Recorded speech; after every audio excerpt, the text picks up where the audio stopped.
বৈষম্য বিরোধী ছাত্র আন্দোলনে যারা শহীদ হয়েছে তাদের রক্তের দাম যদি দিতে চান, তাদের জীবনের দাম, তাদের যে 9টা দাবি ছিল তার 2 নাম্বার দাবি এইটা। যারা এর সাথে জড়িত প্রত্যেকের শাস্তি দাবি করছে, তাহলে ন্যায় বিচার কায়েম হবে। ভবিষ্যতে আর কেউ উল্টা পাল্টা মিথ্যা মামলা দিয়ে আপনার জীবন অন্তত নষ্ট করতে পারবে না। বৈষম্য বিরোধী ছাত্র আন্দোলনে যারা শহীদ হয়েছে তাদের রক্তের দাম যদি দিতে চান, তাদের জীবনের দাম, তাদের যে 9টা দাবি ছিল তার 2 নাম্বার দাবি এইটা যে আমরা কারো হাত বাঁধা দেখতে চাই না, সবার হাত খোলা থাকবে। তো বাস্তবতা পেয়েছিলাম কি, এই 15.5 বছরে শুধু একজনের হাত খোলা ছিল, বাকি কাওয়া কাদের থেকে শুরু করে যারা সব হাত বাঁধা ছিল। এই জন্য বাকি যা বলতো সব ভুয়া, ওই একজন যা বলবে তাই। যেহেতু উনি আর নেই, না না, যেখানে যাই যাক, যেন ভালো থাকে।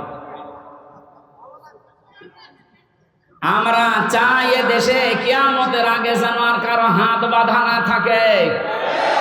ওনাদেরকে যে পাওয়ার দেওয়া আছে ওই অনুযায়ী যদি এদেশে সঠিকভাবে প্রতিটি চেয়ার থেকে হাত খোলা অবস্থায় কাজ করতে পারে, এ দেশটা দাঁড়িয়ে যাবে ইনশাআল্লাহ। আপনি মিনি জান্নাত দেখতে চান? আমি বহু উন্নত দেশে গেছি বিশ্বে। আমি আকিজ গ্রুপে ছিলাম, আপনারা জানেন, ওদের বহু দেশে ব্যবসা আছে। একটা ভিসা লাগালে 27টা দেশ ঘোরা যেত। এরকম জায়গায় যেয়ে দেখেছি ওই সমস্ত দেশগুলো উন্নত হওয়ার পেছনে কারণ এই, ওরা যে আইন পাশ করেছে ওইটার প্রয়োগ আছে। আমাদের দেশেও আইন পাশ হয়, কিন্তু প্রয়োগ করতে গেলে ওনাদের হাত বাঁধা। এখানে হাত যেন আর কারো বাধা না থাকে। শুধু এতটুকু না, আমার এই যে 3টা বছর এখন তো আমি নির্দোষ খালাস পেয়েছি, আদালত প্রমাণ করেছে যে আমার কোনো দোষ নেই। কথা বলেন না কেন? নাই তো আমার এই বেকসুর খালাস দিত, কোনো দোষ পাইনি, এই জন্য বলছে না এ মামলার আর কিছু হবে না, সব শেষ।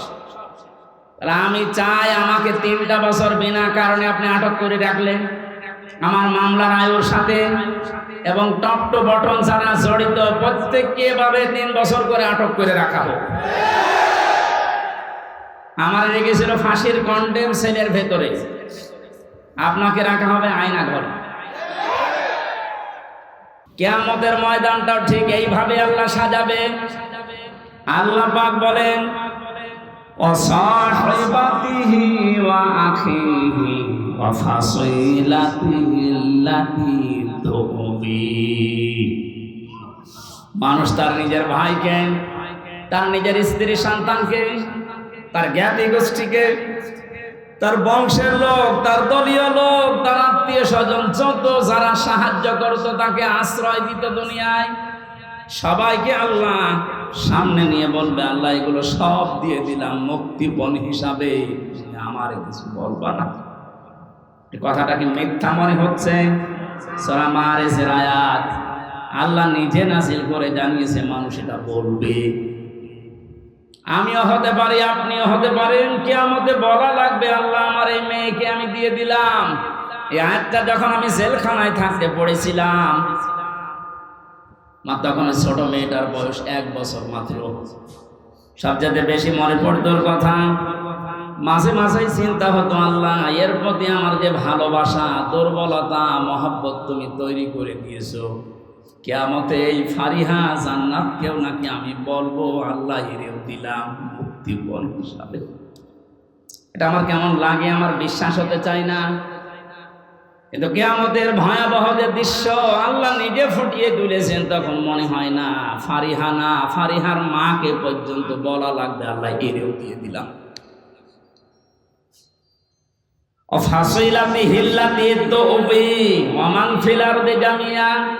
দুনিয়া আমার স্থাবর অস্থাবর যত সম্পদ আমি বৈধ অবৈধ পথে উপায় করেছিলাম সব তোমাকে দিলাম,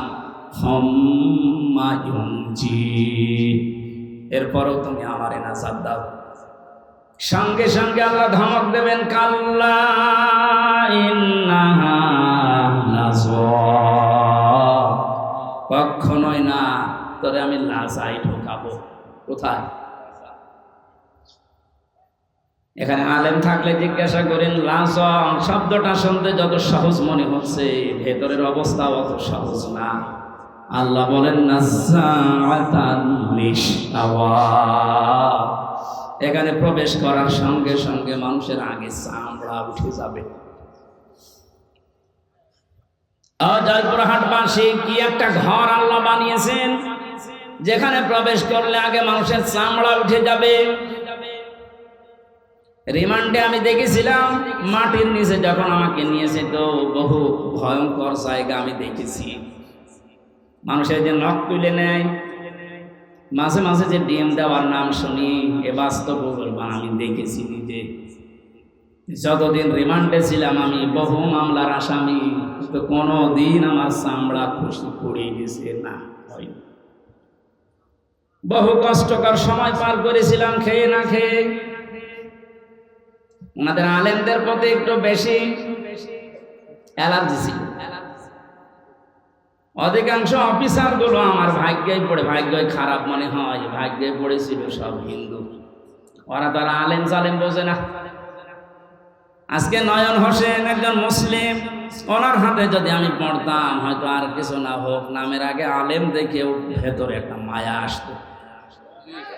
আর আমার অফিসার পড়েছে সুব্রত বালা, নাম শুনলে বলা যাচ্ছে আল্লাহরও দুশমন আমারও দুশমন।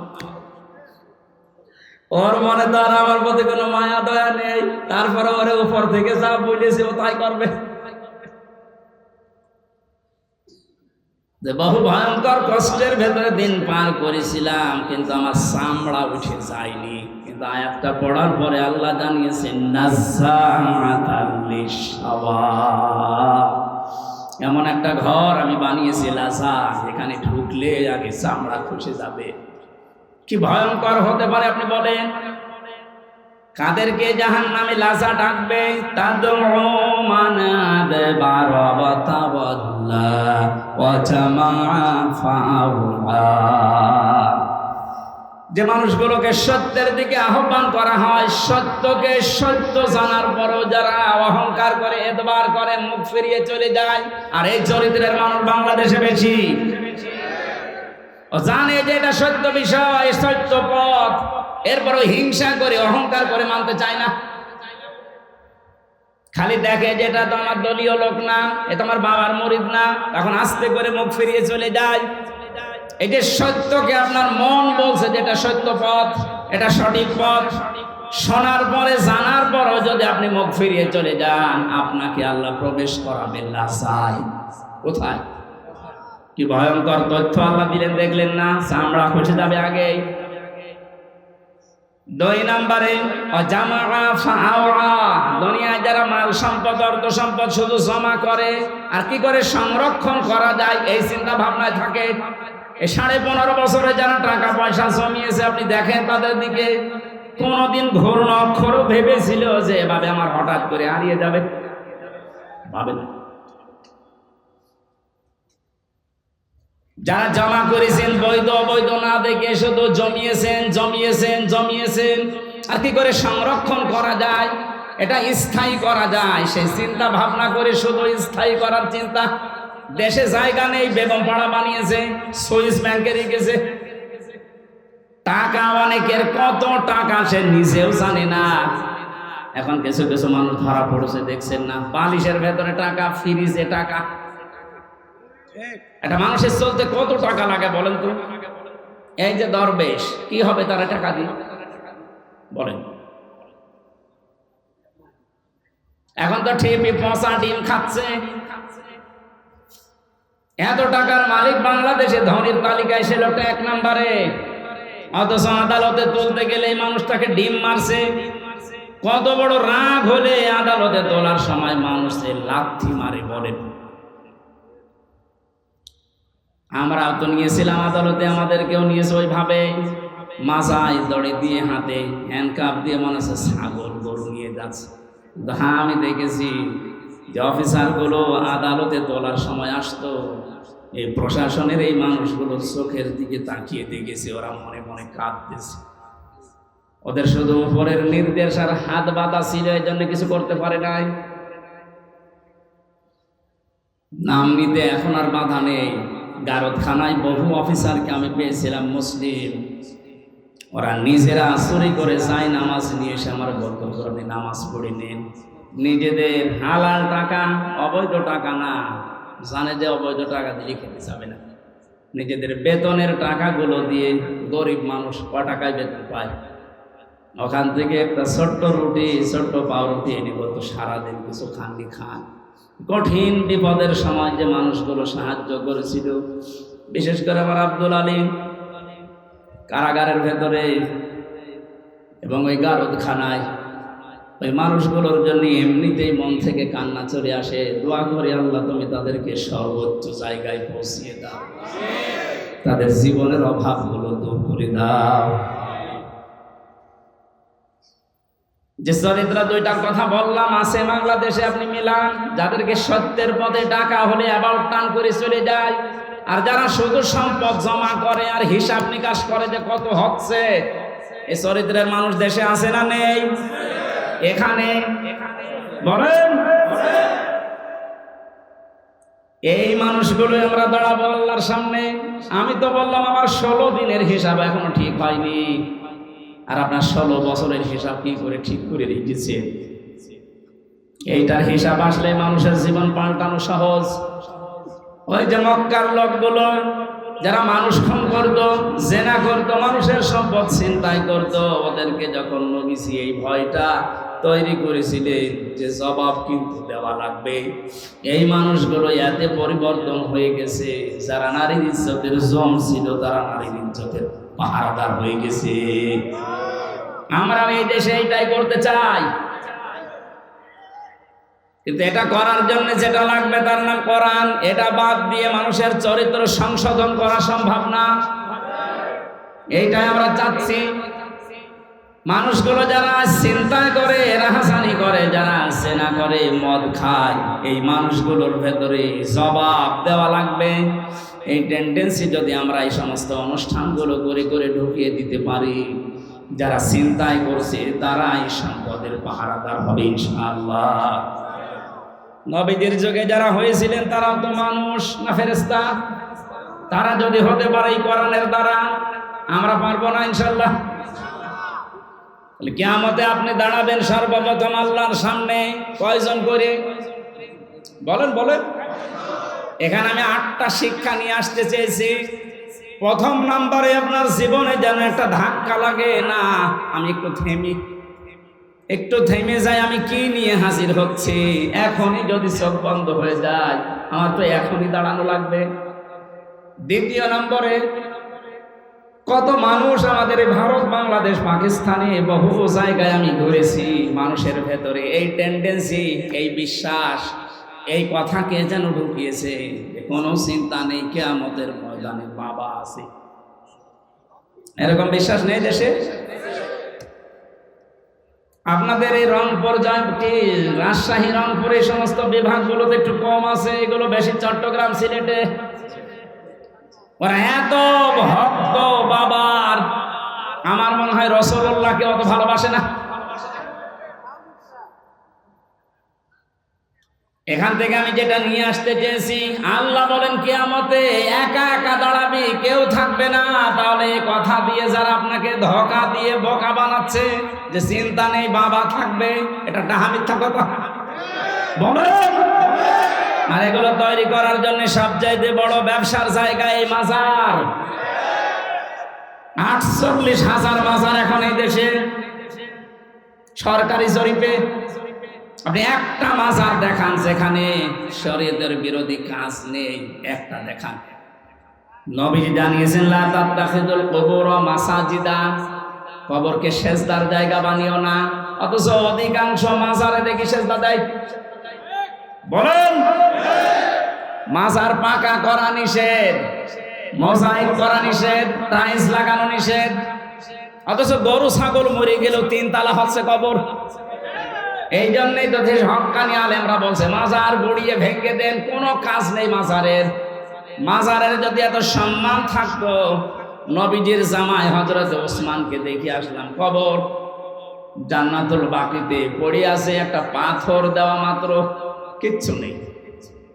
যিনি জান্নাতের গ্যারান্টি জিন্দা অবস্থায় পেয়েছেন দুনিয়ায়, তার কবর যদি শুধু একটা পাথর দেওয়া থাকে মাথার কাছে বা পায়ের কাছে, আপনি কি তার চাইতে বড় কিছু হয়ে পড়েছেন যে আপনার কবর পাকা করা লাগবে?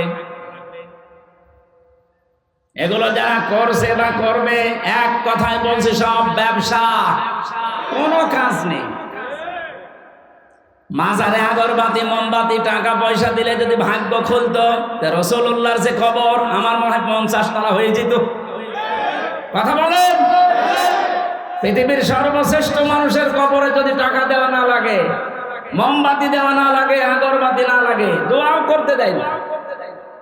আমি রাসূলের রওজার পাশে দাঁড়িয়ে শুধু ভাবে হাত তুলেছিলাম যে পুলিশ পাহারা দেয় ওখানে, আমার হাতের উপরে ওই যে লাঠি হাতে থাকে, বাড়ি দিয়ে বলছে কি চাচ্ছেন আপনি? কিছু চাই না, রাসূলের জন্য দোয়া করছি। আমি আরবিতে ওনারে বললাম, ওনার ভাষা দিয়ে আমার বলছে কি বলেন, আপনি যদি দোয়া করার দরকার হয় কাবা শরীফের কাছে, কাবার দিকে তাকান, কাবার মালিকের কাছে কিছু বলেন। রাসূলের কাছে আপনি কি চান? ও মনে করছে আমি কিছু চাচ্ছি। শ্রেষ্ঠ কবর পৃথিবীতে, তার কবরের পাশে দাঁড়িয়ে যদি কিছু চাওয়া জায়েজ না হয়, পৃথিবীতে আর কোন মহারথী আছে যে তার কবরের পাশে সে চাওয়া যায়? সুতরাং এই ভ্রান্ত ধারণা থেকে, এটা যে রেকর্ড হচ্ছে এই জন্য বলছি, কালকে সারা বাংলাদেশ সহ বিশ্বে বাংলা ভাষাভাষী মানুষের কাছে ছড়িয়ে যাবে।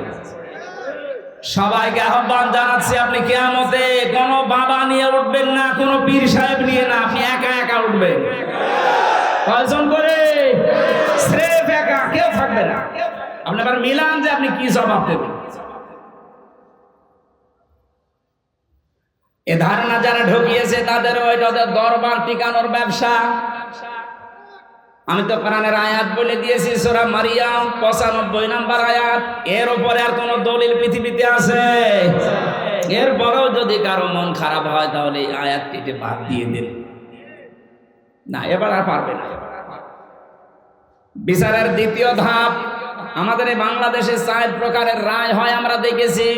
এই জয়পুরহাটের জেলা আদালত যেটা আছে, এখানে ম্যাজিস্ট্রেট কোর্টে একটা রায় হয়, এরপরে জজ কোর্টে আবার রায় হয়।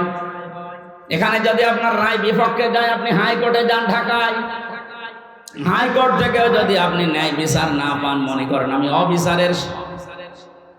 অবিচার হয়েছে আমার প্রতি, আপনি আর একটা কোর্টে যান, সুপ্রিম কোর্টে যান। এর উপরে আর কোন কোর্ট এ দেশে আছে? বলেন বলেন। তাহলে বাংলাদেশের রায় হয় কয় প্রকার? আল্লাহ পাক যে রায় দেবেন কিয়ামতের ময়দানে, যে ধাপ বানিয়েছেন, আমাদের যেমন 4 ধাপ, আল্লাহর রায় হবে 2 ধাপ। আপনাকে ডাকবে স্রেফ একা একা, দ্বিতীয় নম্বরে আপনাকে এবার আর একা ডাকবে না। এইটা বোঝানোর জন্য আমি পর্যন্ত এসেছি। শুনতেছে? কিয়ামতে এবার আল্লাহ মানুষকে, প্রতিটি মানুষকে ডাক দেবে, ইয়াউমা নাদউ কুল্লা উনাসিন বিইমামিহিম। সূরা বানী ইসরাঈল 15 নম্বর পারা 8 নম্বর পৃষ্ঠার 3 নম্বর লাইনের 72 নম্বর আয়াতের প্রথম অংশে আছে। এটা তাফসীরে ফি জিলালিল কোরআনে আছে। আমি বিশ্ববিদ্যালয়ে থাকাকালীন যত তাফসীর মিলিয়েছি, এই ইমামিহিম এই শব্দের সাথে 42টার উপরে আমি দেখেছিলাম ইংরেজি সহ। প্রতিটি মুফাসসির আয়াতের ব্যাপারে এক কথাই দিয়েছেন। আল্লাহ পাক বলেন কিয়ামতের ময়দানে প্রতিটি মানুষকে বিচারের দ্বিতীয় ধাপে আমি ডাক দেব তার নেতার সাথে। কার সাথে? বলেন বলেন। এবার আমার প্রশ্ন আপনার বিবেকের কাছে, এদিকে তাকান। প্রথম ধাপ তো শেষ, আপনি কি করবেন আপনি জানেন আর আল্লাহ জানেন। আমি তো বললাম আমারটা মিলানো সম্ভব হচ্ছে না, তাও 16 দিনে। আপনি 16 বছর, 32 বছর, 45 বছর, 60 বছর মিলাবেন কি করে বলেন? আপনার তো এখনই কান্নাকাটি শুরু করা দরকার। ওই বিবেক যে আপনার মরে গেছে, এবার দ্বিতীয় ধাপে আসেন তো। আপনাকে এবার আল্লাহ একা ডাকবে না, অবশ্যই কোরআনের আয়াত সত্য। 100 ভাগ না 98 ভাগ? বলেন বলেন। 100 ভাগ সত্য বিশ্বাস করেন তো? তাহলে আল্লাহ এবার আপনাকে ডাকবে আপনার ইমামের সাথে। এখানে ইমাম মানে নেতা, ইমাম মানে কি? আপনি বলেন যে নেতার পেছনে আপনি স্লোগান দিচ্ছেন, যাকে আদর্শ বলে ঘোষণা দিচ্ছেন যে আমার নেতা তোমার নেতা, এই নাম বলে যাকে আপনি রায় দিচ্ছেন, সাপোর্ট দিচ্ছেন, যার পক্ষে সুপারিশ করেন, সাফাই গান, কিয়ামতে ওই লোকটা আপনার সামনে থাকবে, আপনি পেছনে। কি মনে হয় আপনার যে নেতার পেছনে আপনি ঘোরেন, যারা আদর্শ মতো চলেন, ওর যে চরিত্র, ওর যে সুরাত সিরাত, ওরে আল্লাহ দেখলে মাফ করবে বলে মনে হয়? দেখি এখনো বলছি না, তো ধরা খাবে।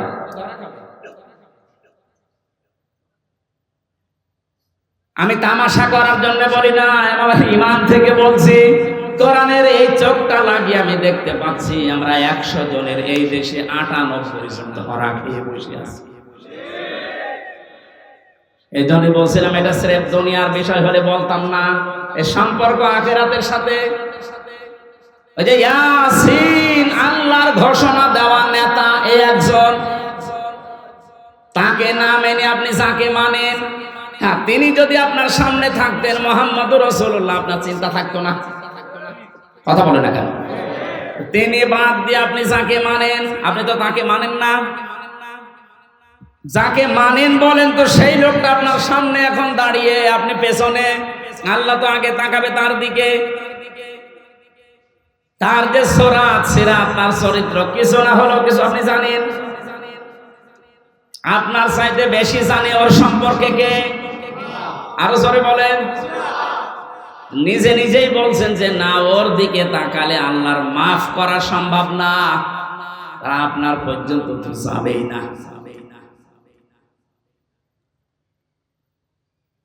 আমার ভয় হচ্ছে এই কারণে যে আমরা না জানি ওই ময়দানে অধিকাংশ মানুষগুলো দাঁড়িয়ে থাকি কিনা।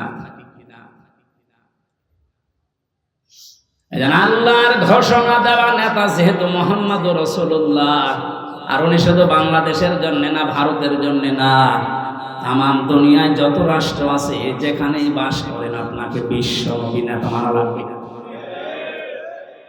এতদিন শুনেছেন যে ইয়াসিন সূরা পড়লে 10 খতম কোরআন শরীফে সওয়াব হয়, কিন্তু এর ভেতরে 83টা শিক্ষা আছে। আমি একটা একটা করে কেবল 5টা বললাম। 83টা শিক্ষা আপনার প্র্যাকটিক্যাল লাইফে, জীবনে আগে সেট করা লাগবে। এরপরে আমি এদিকে পড়েই গেলাম, নেকি হয়েই গেল, তো নেকি কি থাকবে কোথায়? নেকি তো থাকছে না ধরে রাখার জন্য। এমন একটা বিশ্বাস, এমন একটা কথার দ্বারা নেকি সব শেষ। কথা বোঝেন? এই কোরআনে আল্লাহ 500 শরীয়তের বিধান দিয়েছেন। কয়টা? তার ভেতরে এটা একটা। ইয়াসিন হে নেতা, এটা একটা। এরকম কত আছে? বলেন বলেন, কেন 500টা বলেন তো? আমি এবার শিক্ষিত মানুষদেরকে বলছি, যত ফরজ ইবাদত আছে দুনিয়ায়, প্রত্যেকটা ফরজ ইবাদতের কিছু মৌলিক বিষয় আলাদা করা আছে। এই যে নামাজ ফরজ না, বলেন না কেন? নামাজ পড়তে গেলে 13টা ফরজ লাগে, ভেতরে আর বাইরে মিলিয়ে। আমি ওসি সাহেবকে বলছি 12টা ফরজ আদায় করে উনি নামাজ পড়লো, একটা ফরজ আদায় করেনি, ওনার সওয়াব হবে কয়টা? কথা বোঝার পরে বলবেন ওনার সওয়াব কয়টা হবে? কিচ্ছু হবে না, জিরো, শূন্য। এখন যদি বলেন না, বাস্তবতার সাথে তো মিলছে না, আমি তো 12টা করেছি, অন্তত 5টা সওয়াব দেন, হবে? কারণ আপনি বাদ দিয়েছেন কি?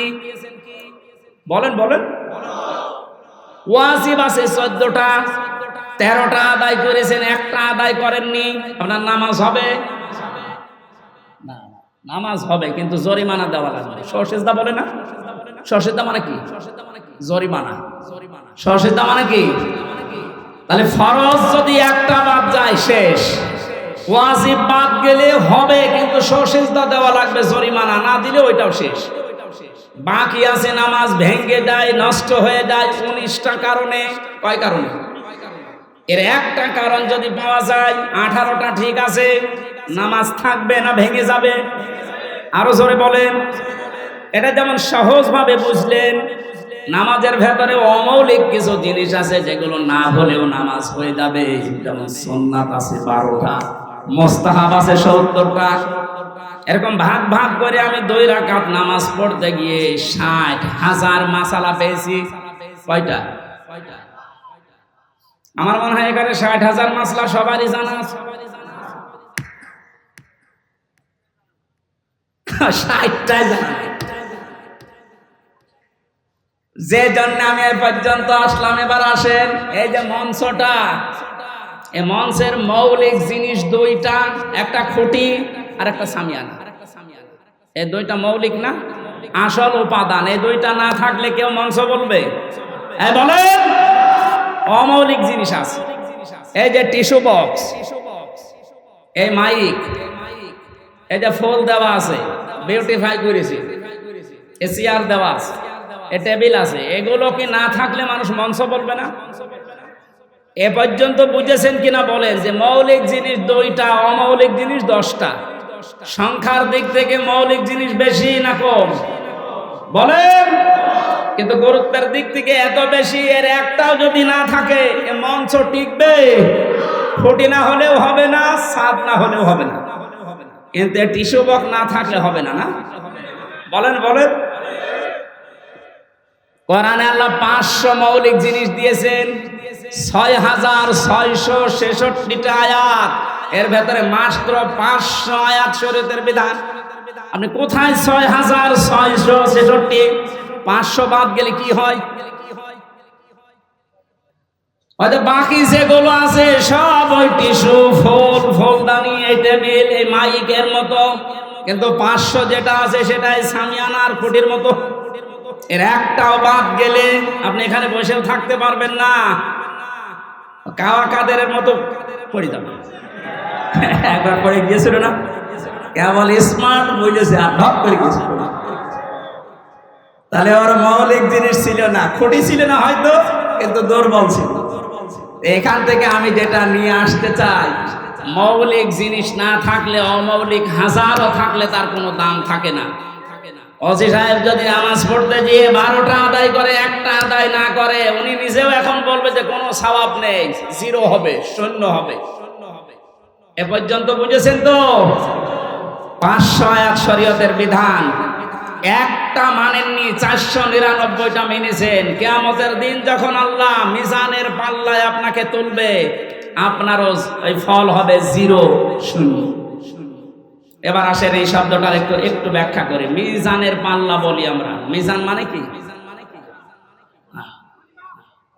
না না, মিজান মানে ন্যায় বিচারের মানদণ্ড।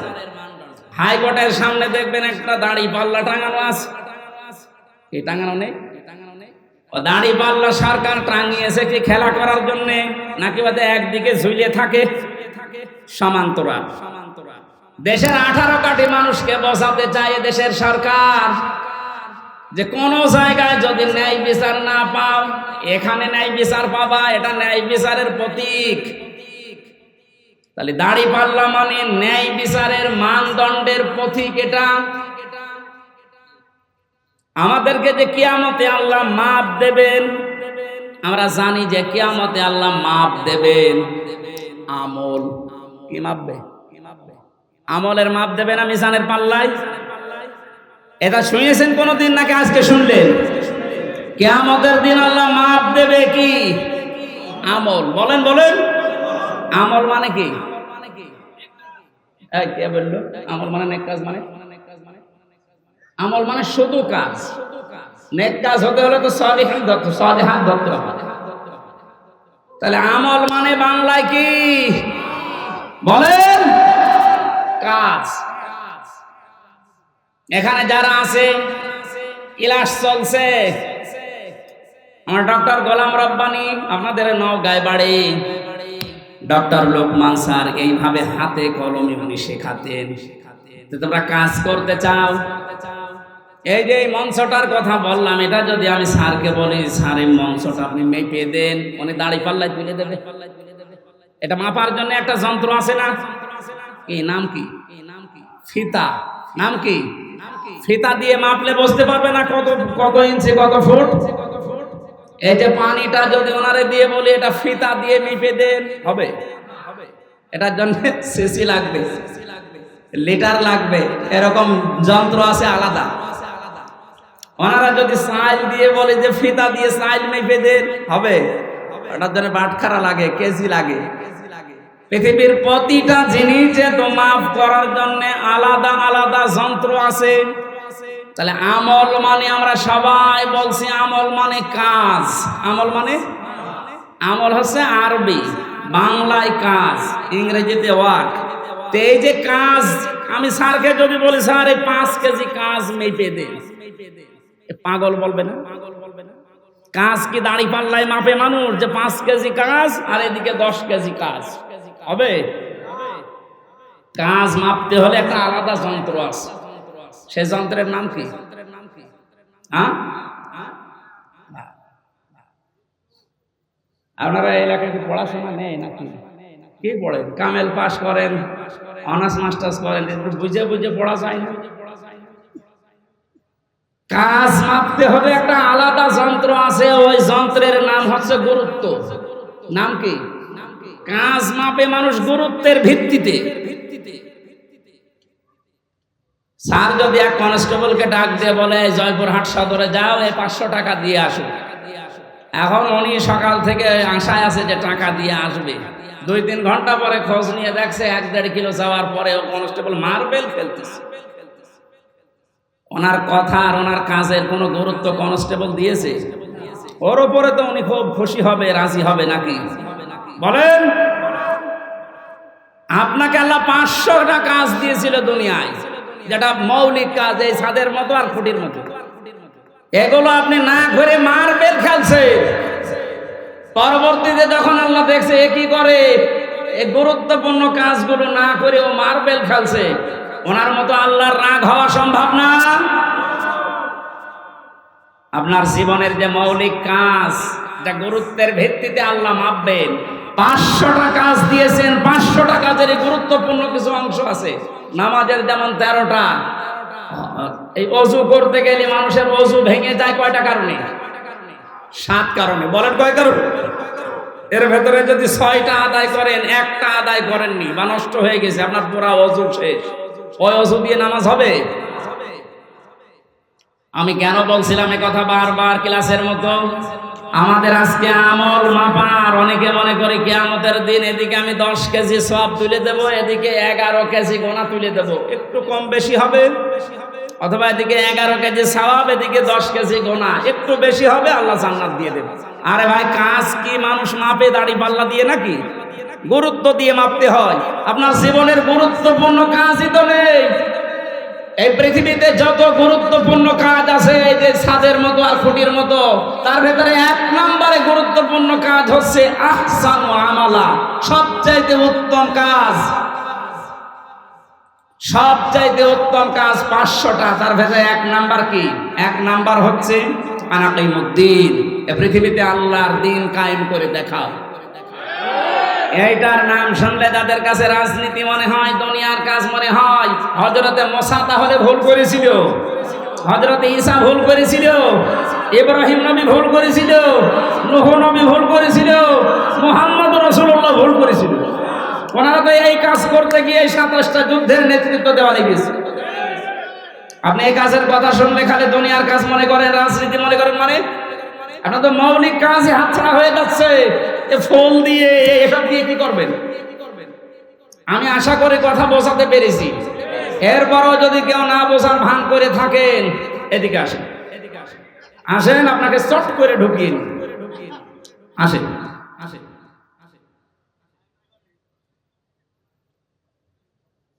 কিয়ামতে যেহেতু আপনার সামনে আপনার নেতা আগে থাকবে, এরপরে আপনি থাকবেন। এই জন্য এমন কোন মানুষের সামনে পেছনে থাকা যাবে না যারা দেখলেই আল্লাহর রাগ হয়। এরকম নেতা দেশে নেই। রাত 12টার পরে যার পা ঠিক মতো মাটিতে পড়ে না, রিকশা ছাড়া বাড়ি যেতে পারে না। এক কথা বলে না কেন? খেজুর গাছে ধাক্কা দিয়ে বলে বড় ভাই সাইড দাও, আর কতক্ষণ দাঁড়াবো? আপনি এই মানুষের পেছনে এখনো থাকবেন? কালকে এই বাংলাদেশের ইসলামী আন্দোলনের একজন সর্বোচ্চ নেতা, আপনাদের রাজশাহীতে বাড়ি, অধ্যাপক মুজিবুর রহমান, উনি ঘোষণা দিয়েছে এই দেশে যেন কোনো মদখোর কোনো মাতাল আপনার এই সিলটা না পায়। এটা তো উনি বানিয়ে বলেছে, সূরা ইয়াসিনের ব্যাখ্যা এটা। এমন মানুষকে আপনি এটা দেবেন না যে সামনে ওই লোকটা থাকলে আল্লাহর আগেই রাগ হয়ে যাবে, আপনার পর্যন্ত যাবেই না। এই জন্য আল্লাহ যেহেতু নবীকে 7টা নামে ডাক দিয়েছিলেন, তার ভেতরে প্রথম ইয়াসিন, এরপরে তহা, এরপরে আব্দুল বা আব্দুল্লাহ, এরপরে মুজাম্মিল, মুদ্দাসসির, আহম্মদ, মুহাম্মদ। আমরা প্রতিটি শব্দের ব্যাখ্যা আছে, এত কথা বলতে গেলে মেলা রাত হয়ে যাবে। আমরা রবিউল আউয়াল মাস, যেহেতু এই মাসে নবীজির জন্ম, এই মাসেই মৃত্যু। বিশ্ব নবী এই মাসে এসেছিলেন, এই মাসে ইন্তেকাল করেছেন। তাকে নিয়ে বিশেষ করে যে মাতামাতি হয় এই রবিউল আউয়াল আসলে, এটা কোরআন হাদিসে বর্ণিত নেই। আমাদের রাষ্ট্রীয়ভাবে একদিন ছুটি দেওয়া আছে মিলাদুন নবী, নবীর জন্ম বৃত্তান্ত আলোচনা করার জন্য না। নবীর জন্ম বৃত্তান্ত আলোচনা করার জন্য রাষ্ট্রীয় শোকের দরকার নেই, রাষ্ট্রীয় ছুটির দরকার নেই। নবীজি যেটা দিয়ে দেশ চালিয়েছিলেন, এইটা কিভাবে চালানো যায় সেই পদ্ধতি আবিষ্কার করুন, তাহলেই হবে রবিউল আউয়াল পালন করা। আপনি কি একজন সাহাবীর চাইতে বেশি ভালোবাসা মহব্বত রাসূলুল্লাহকে দিতে পারবেন? বলেন। এই যে মিলাদ নিয়ে যারা আজ মাতামাতি করে, আমি কালকে বগুড়া ছিলাম, খালি মিলাদ নিয়ে যেভাবে মিছিল লাগিয়েছে এরা বুঝে করুক না বুঝে করুক আমি ওটা জানি না, কিন্তু বাস্তবতা হচ্ছে শুধু যদি কেউ মিলাদ মানে জন্ম, মিলাদ মানে কি, শুধু জন্ম নিয়ে কেউ যদি আনন্দে থাকে সে জাহান্নামে যাবে, শুধু জন্ম নিয়ে।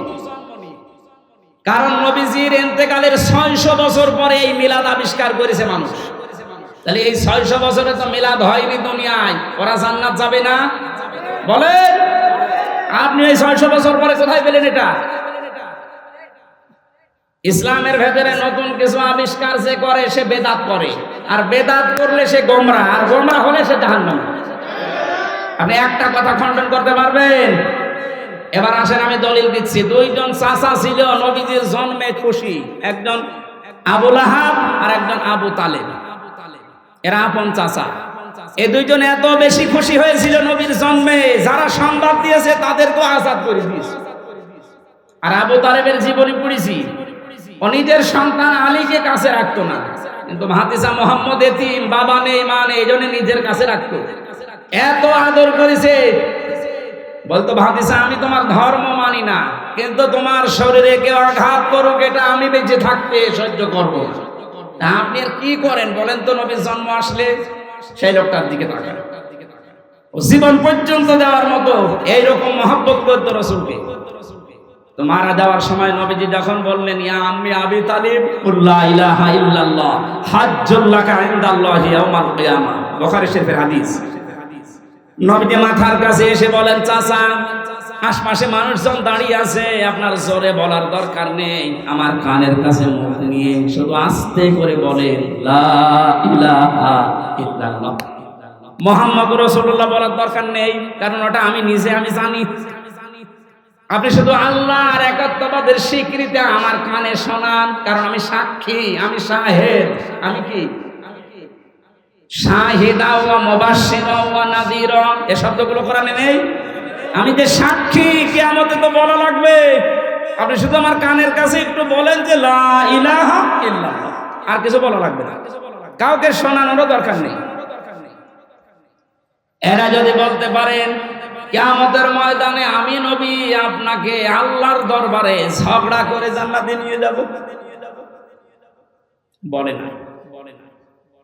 ডাক দিয়ে বলছে ভাতিজা আমি তোমাকে ভালোবাসি, কিন্তু তোমার এই কালিমা, তোমার এই আদর্শ আমি মানতে পারলাম না, তুমি আমারে মাফ করে দিও।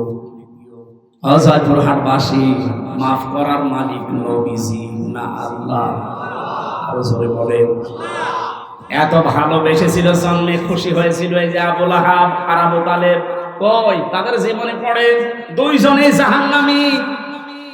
আগুনের ফিতা লাগিয়ে দেবে পায়ের নিচে, মাথার মগজ পর্যন্ত ফুটবে। তারা শুধু জন্মে খুশি ছিল, মিলাদে খুশি ছিল। সিস্টেম অপর পৃষ্ঠায় দেখুন আরো দুইজন আপন চাচা, হযরতে আব্বাস আর একজন হযরত আমির হামজা রাদিয়াল্লাহু তাআলা আনহুমা। এই দুইজন চাচা শুধু জন্মেই খুশি ছিল না, জন্মের সময় তো তারা খুশি হয়েছে, সবচেয়ে বেশি খুশি হয়েছে এই দুইজন চাচা নবীর আদর্শে। হযরত হামজা নবীর আদর্শ মানতে গিয়ে নিজের জীবন দিয়েছে, ৭০ টুকরা হয়েছে, তারপরও পিছপা হয়নি। কথা বলে না কেন? হযরতে আব্বাস নিজের জীবন দিয়েছে নবীর আদর্শ গ্রহণ করে। তিনি বলেছিলেন মান যাকা তামাল ঈমান, তোমরা যদি ঈমানের স্বাদ পেতে চাও, মান রাদিয়া বিল্লাহি রব্বা, আল্লাহকে রব পেয়ে খুশি থাকো, ওয়াবিল ইসলামি দীনা, ইসলামকে জীবন ব্যবস্থা হিসাবে পেয়ে খুশি থাকো, আমি মুহাম্মাদুর রাসূলুল্লাহ সাল্লাল্লাহু আলাইহি ওয়াসাল্লাম নাবিয়্যা ওয়া রাসূলা। রাহু মুসলিম, মুসলিম শরীফের হাদিস। নবীজিকে, বিশ্ব নবী মুহাম্মদুর রাসূলুল্লাহকে নবী এবং রাসূল পেয়ে খুশি থাকে। হযরতে আব্বাস আর হামজা এই দুইজন চাচা নবীর শুধু জন্মে না, তাদের সিরাতে সুরাতে তাদের আদর্শ পেয়ে খুশি, এজন্য এই দুইজন চাচাই জান্নাতি। সুতরাং আজকে আমাদের সময় এসেছে, রবিউল আউয়াল মাস 1 বছর পরে আসবে, শুধু নবীর জন্মের কথা শুনে মিলাদ দেবেন, জন্মের আলোচনা করবেন, খিচুড়ি জিলাপি খেয়ে শেষ করে দেবেন না। আপনার যদি পালন করতেই হয় প্রত্যেক সোমবারে একটা করে রোজা রাখেন। কথা বলে না কেন? আর যদি সর্বোচ্চটা মানতে চান হযরত হামজার মতো, হযরত আব্বাসের মতো তার আদর্শ মেনে নেন। আল্লাহ আমাদেরকে মেনে নেওয়ার তৌফিক দিন, বলেন আমিন। এই নবীর জীবনী থেকে একটা পাঠ, আমি 27টা পাঠ বলেছিলাম না, একটা পাঠ আজকে আলোচনা করছি। আচরণ, নবীজির আচরণ ব্যবহারটা কেমন ছিল আর আমাদেরটা কেমন, এটা আমি বাস্তবের সাথে আজ মিলাবো। সূরা আলে ইমরান 159 নম্বর আয়াত, একটা মাত্র আয়াত পড়েছি।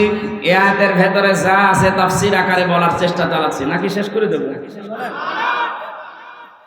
জবান খুলে কোরআনের আয়াতে প্রবেশ করে না। আউযু বিল্লাহি মিনাশ শাইতানির রাজিম, বিসমিল্লাহির রহমানির রহিম, ফাবিমা রাহমাতিম মিনাল্লাহি লিনতা লাহুম ওয়ালাউ কুনতা ফাসসান গালিযাল কলবি লানফাদ্দু মিন হাওলিক ইলা আখিরিহ। সূরা আলে ইমরান নামকরণ আছে, ঐতিহাসিক প্রেক্ষাপট আছে, শানে নজুল আছে, এই আয়াতের ব্যাকগ্রাউন্ড আছে, এগুলো বিভিন্ন মাহফিলে তাফসিরে আপনারা সহজে পেয়ে যাবেন। আমরা এবার মূল শিক্ষায় যাচ্ছি। আল্লাহ পাক বলেন, হে নবী, আমি দয়া করে আপনার অন্তরের ভেতরে, আপনার অন্তরটা মোলায়েম, কোমল, সহজ, সরল, সফট করে বানিয়েছি। আপনি যদি কঠোর হতেন, কর্কশ ভাষী হতেন, তাহলে আপনার কাছে মানুষ ভিড়তো না, আপনার আশপাশ থেকে মানুষ সব চলে যেত।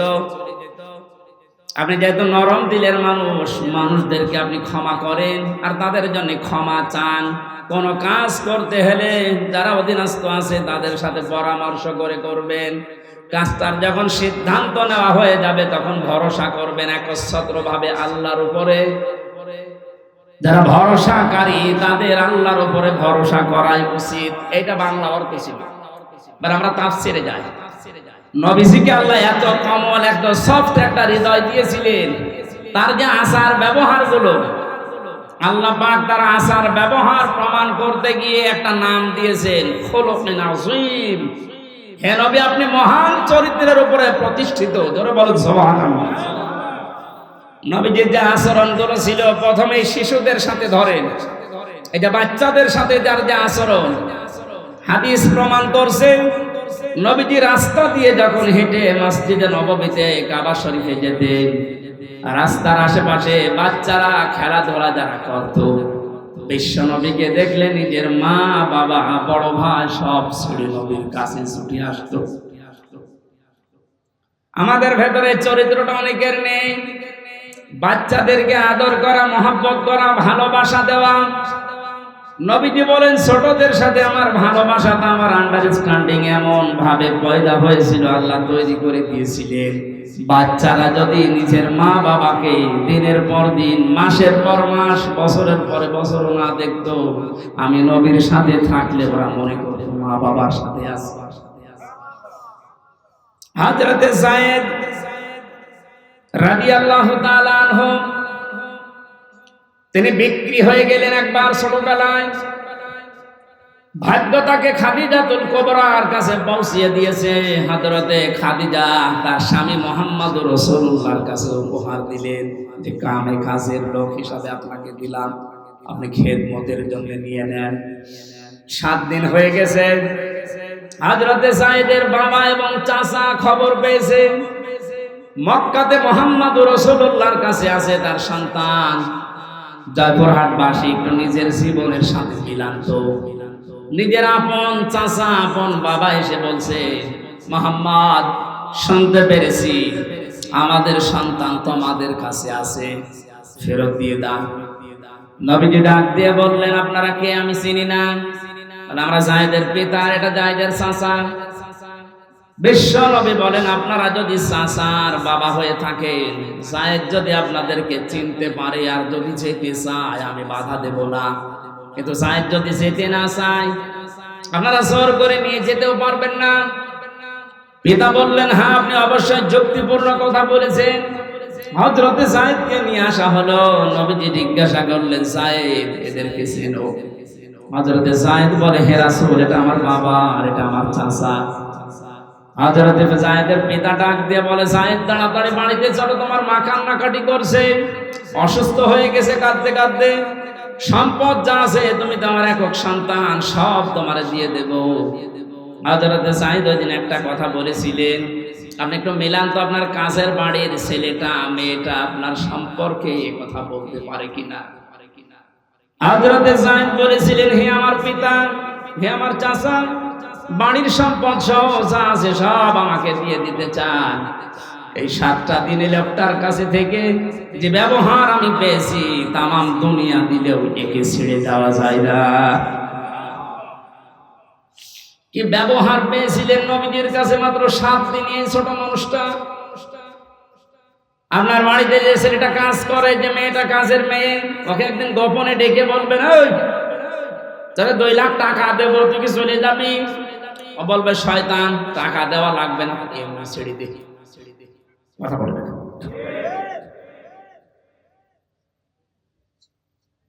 হযরতে আনাস ডাক দিয়ে বলে, আমি কাজের মানুষ ছিলাম, আমার মা উম্মে সুলাইম নবীজি যখন মদিনায় হিজরত করে আসে, তখন আমার মা আমাকে হাদিয়া দিয়েছিল। বছর নবীজির বাড়িতে আমি খেদমত করেছি, যখন যেটা লাগে আমি এনে দিতাম। কিন্তু আল্লাহর কসম, আমার নবী কোনদিন এই 10টা বছরে কোনদিন আমাকে ধমক দিয়ে কথা বলেননি। জোরে বলেন আল্লাহু আকবার।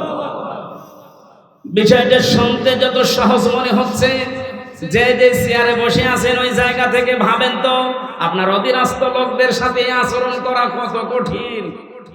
10 বছর না, 10টা দিনও আপনি পারবেন না।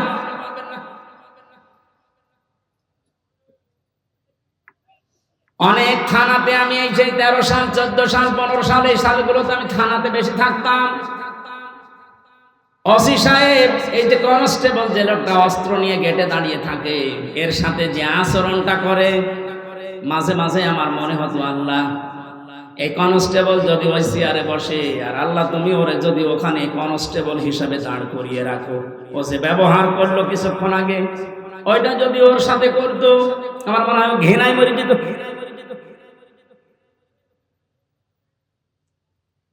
আপনার তার শুকরিয়া আদায় করা দরকার ছিল যে ও একজন মানুষ, ও ডিগ্রি পাস, আমিও ডিগ্রি পাস, আমাকে আল্লাহ চেয়ারে বসিয়েছে আর ওরে অস্ত্র নিয়ে দাঁড় করিয়েছে গেটে। ওর সম্মান আমার চাইতে বেশি হওয়া দরকার। এই আচরণগুলো অনেকে মনে করছে যে দুনিয়ার বিষয় না, এগুলো সব আখিরাতের বিষয়। আল্লাহর নবীর কাছ থেকে রবিউল আউয়াল মাসে যদি এই কাজগুলো আপনি নিতেই না পারেন, আপনি কি নেবেন এই মাসে? শুধু জিলাপি আর খেজুরি। নবীজি আচরণ করেছিলেন যুদ্ধবন্দীদের সাথে, অথচ বাংলাদেশে আয়না ঘর বানিয়ে কি অবস্থা করেছে মানুষের সাথে। আমার সাথে একজন আলেম ছিল জেলখানায়, মাওলানা মুফতি ফখরুল ইসলাম। এই লোকটা মাঝে মাঝে গভীর রজনীতে আমার পাশেই থাকতো, চিল্লিয়ে উঠতো, কি হয়েছে ভাই? বললাম যখন আয়না ঘরে ছিলাম ওই জায়গায় আমার এই যে হাতের পায়ের ভেতরে হাত দিয়ে সামনে যে রডের দেওয়াল ছিল এই রড ধরে আবার আটকে দিত হাত। খালি বলতাম, আল্লাহ তুমি আমাকে মরণ দাও না একটু শোবার মতো ব্যবস্থা করে দাও। মানুষ তো শুয়ে থাকতে পারলে যে কত শান্তি, এটা আমি হাড়ে হাড়ে টের পেয়েছি। ওই 6 মাসে 6টা মাস আমাকে শুইতে দেয়নি।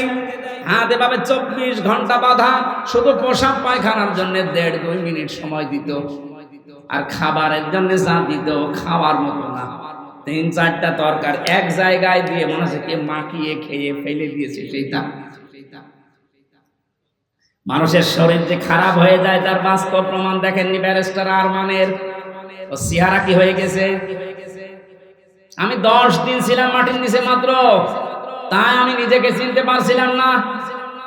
আসে 8 বছর, অথচ বিশ্বনবী যুদ্ধবন্দী যারা সাহাবীদেরকে বলতেন নিজেরা না খেয়ে থাকবা, যুদ্ধবন্দীদেরকে ভালো খাবার খাওয়াবা। আর আপনি নিজেও তো বলেন ওই নবী আমার ওই নবী আমার নবী। আপনি হজ করে আসেন, সালাম দিয়ে আসেন, সেখানে গিয়ে আপনি জানতেন না যে 15.5 বছর কত মানুষ মাটির নিচে আছে। আয়না ঘরের সাথে যারা সম্পৃক্ত তারা জানতো না। তারা তো সব নাম দেখেছেন, কামরুল আহসান, কি সুন্দর নাম,